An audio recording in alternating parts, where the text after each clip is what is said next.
Hello everybody, welcome to Camglish.com. My name is Angel and I'll be your teacher today in the book Essential Grammar in Use, 3rd edition by Raymond Murphy. I hope you're doing just fine and happy. Now let's begin our video, our lesson, by introducing to you our topics. Alright, I'll be teaching you about passive form of sentences. Okay? First, we will talk about Unit 21, passive with the use of is done and was done. How can we use that to make a passive form? How can we use those phrases to make a passive form of sentence? And in Unit 22, we will use is being done and has been done. Okay, so are you ready now? Let's go to Unit 21. In this unit, we're going to learn why, how, and when do we use or make passive form of sentences. Alright, again, when, how, and how do we use or how do we make passive form of sentence. Okay? Now let's read the following sentences. The office is cleaned every day. The office is cleaned every day. The office was cleaned yesterday. If you notice, both of these sentences are in passive forms, right? This one is the present passive and this one is the past passive. Wait, let's see. What is passive? What do we mean when we say passive? When we say passive, the subject of your sentence is the receiver of the action. Okay? Let's try.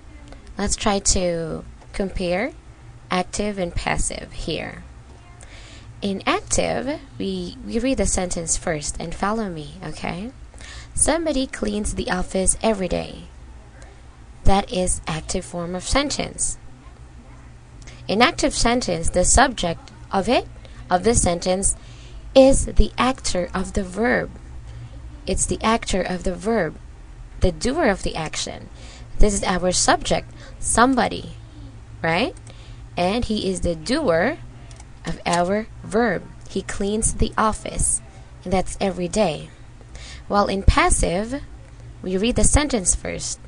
The office is cleaned every day. Our subject is the receiver of our action. It means the subject is put in the first part of our sentence. Okay?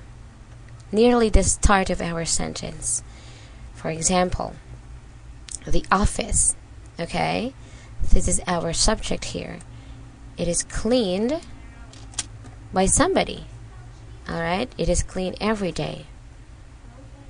Alright? The subject of our sentence is the receiver of our action. It is cleaned every day. Did you get that? Okay. Now students, when do you think we turn our sentence into passive form? Do you have any idea? There are actually 4 reasons or guidelines when we want our sentence to be in the passive form. Now let's see.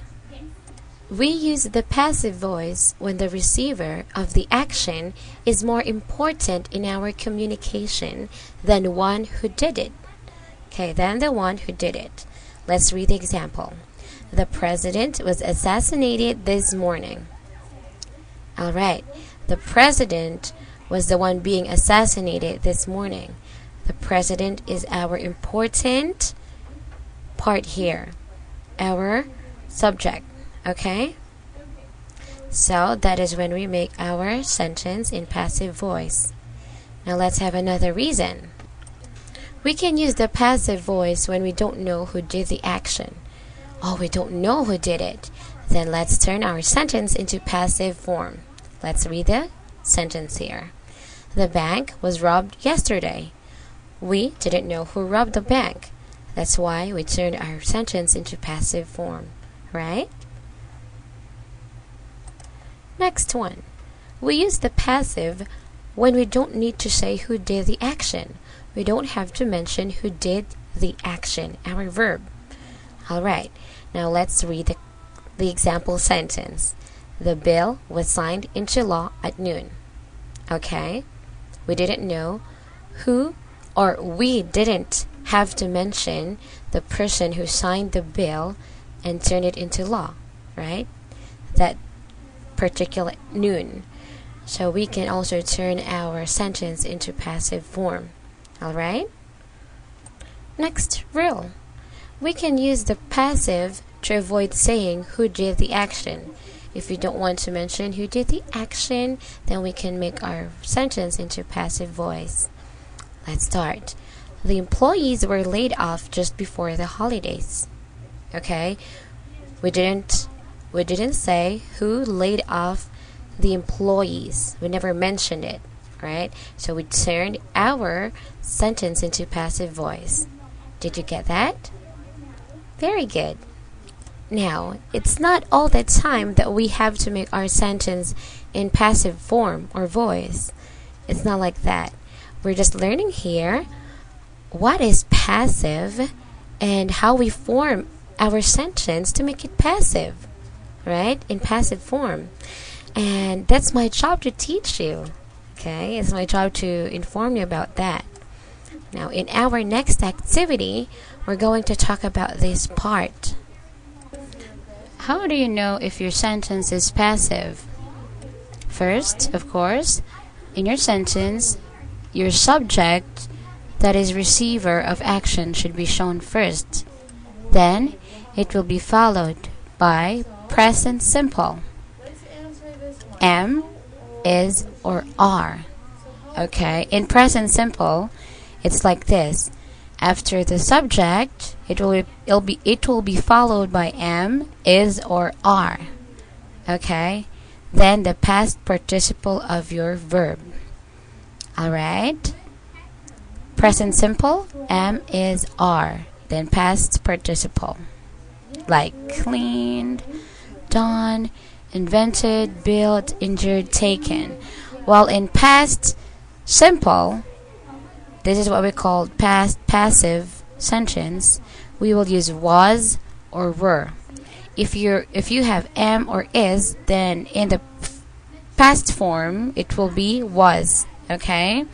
Then after that, you will add your past participle, the past participle of your verb. Alright? And if you have are, then you wanted to make in the past, then it will become were. Then after were, the past participle, right? I will give you list of verbs in our next video. We will talk about irregular verbs. What are irregular verbs and regular verbs? Okay, so you would know what are the past participles of each verb. I am looking forward to meeting you again in our next video. We're going to talk about this part of the book and let's discuss the example sentences. Okay? Thank you for watching. I hope you enjoyed and you learned something new. Thank you for watching, and I am inviting you actually to enroll in our company so that we can have a very good study together, a very good class together. Okay? Goodbye and have a nice day.